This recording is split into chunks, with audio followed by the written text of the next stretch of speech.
नमस्कार। जीवन का उद्देश्य, क्या जीवन का कोई उद्देश्य हो सकता है? हम जीवन में उद्देश्य ढूंढते हैं, यानी पर्पज ऑफ लाइफ। अब हमारी छोटी बुद्धि के हिसाब से सोचा जाए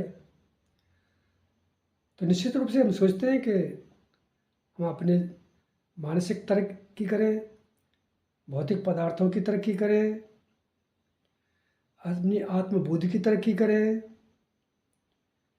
छोटी छोटी चीज़ है, इनको हम अपना जीवन का उद्देश्य समझ सकते हैं, लेकिन ये उद्देश्य नहीं हो सकता।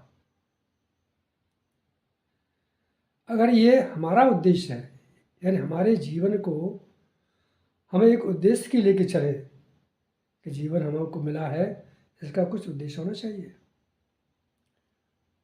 तो निश्चित रूप से जिस परम पिता परमात्मा ने हमको बनाया है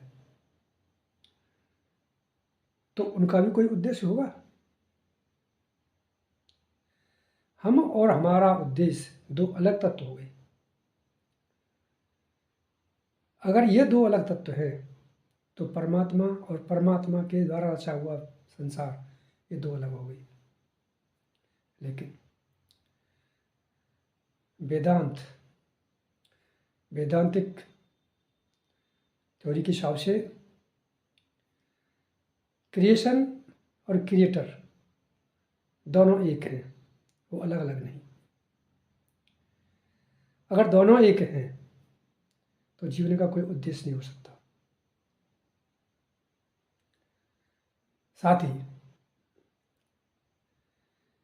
हमने ये भी सुना है, धर्म ग्रंथों में पढ़ा है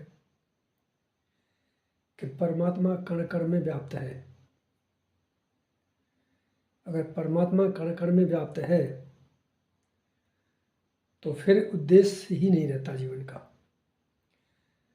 एक जीना ही, सच्चा जीवन जीना ही अच्छा कर्म है, यही सब कुछ है। अगर उद्देश्य लेके चलेंगे तो फिर जीवन नहीं जी पाएंगे। यानी एक थ्योरी फिर समाप्त होती है। और इस बिंदु को लेके चलते हैं कि हमारा जीवन का एक उद्देश्य होना चाहिए, तो फिर परमात्मा और परमात्मा का क्रिएशन एक नहीं हो सकते, अलग अलग होंगे। मैं ये कहना चाह रहा हूँ कि जीवन का कोई उद्देश्य हो नहीं सकता। अपने सच्चे स्वरूप में रह करके, जान करके, इस माया के जाल को समझ करके जीवन जीना ही सब कुछ है, किसी उद्देश्य की प्राप्ति करना नहीं। लेकिन कभी कभी हम सुनते हैं कि मनुष्य का जन्म मिला है, हमें अपने आत्मबोध को जगाना चाहिए। फिर क्या होगा? आत्मबोध जगाने का मतलब है कि उससे हमारे जो सच्चा स्वरूप है उसको हम जान पाएंगे।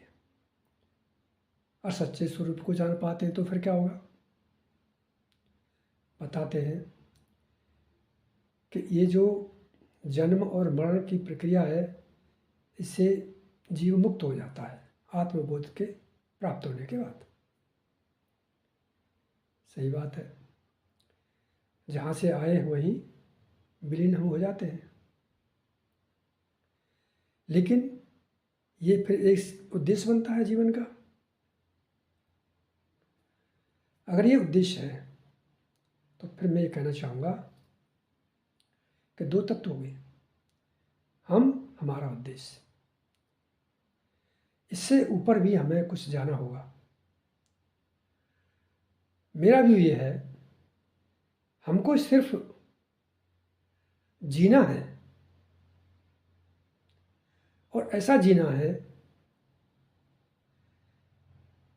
कोई उद्देश्य न हो, जीवन में कोई उद्देश्य न हो, तब हम समझ पाएंगे कि परमात्मा और उसका क्रिएशन दोनों एक ही है। क्या परमात्मा ने हमको यहाँ उद्देश्य पाने के लिए भेजा है? शायद नहीं। अगर परमात्मा ने हमको उद्देश्य पाने के लिए भेजा है तो ये परमात्मा का भी उद्देश्य हो जाता है, जो कि संभव नहीं। वो परमात्मा मनुष्यों में मनुष्य होकर के, पशुओं में पशु होकर के, पक्षियों में पक्षी होकर के, पेड़ पौधों में पेड़ पौधे होकर के खुद जी रहा है, कोई उद्देश्य नहीं। फिर हम अपना उद्देश्य क्यों ढूंढते हैं? अपने बोध को जगाओ, ये जीने के लिए, किसी उद्देश्य के लिए नहीं। धन्यवाद।